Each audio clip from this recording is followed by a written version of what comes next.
Voici le nec plus ultra de la remorque agricole.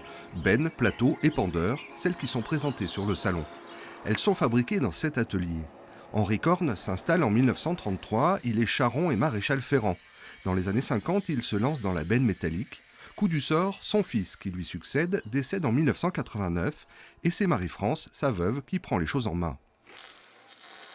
J'étais bien secondée, j'avais un chef d'atelier à cette époque-là qui a pris beaucoup de directives après le décès de mon mari.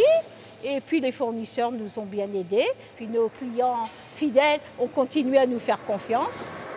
Ça, on va le décaler. On le décalera en dessous. Ouais. Il y en a déjà une paire qu'ils ont buté dedans. Alors Ce matin-là, le président d'une CUMA, coopérative d'utilisateurs de matériel, vient soumettre un petit problème de couteau sur son épandeur et une idée de modification sur la pompe du cric. dans une Cuma, il doit tourner tous les jours. On n'a pas le droit d'être en panne.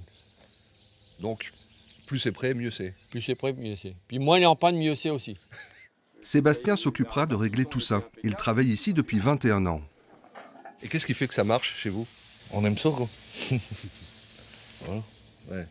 Vous aimez votre travail? Ah oui, ça, je changerai pas. Les bennes sont de plus en plus grosses. Celle-ci fait 32 tonnes, alors les matériaux ont leur importance. Cette benne est fabriquée en tôle HLE.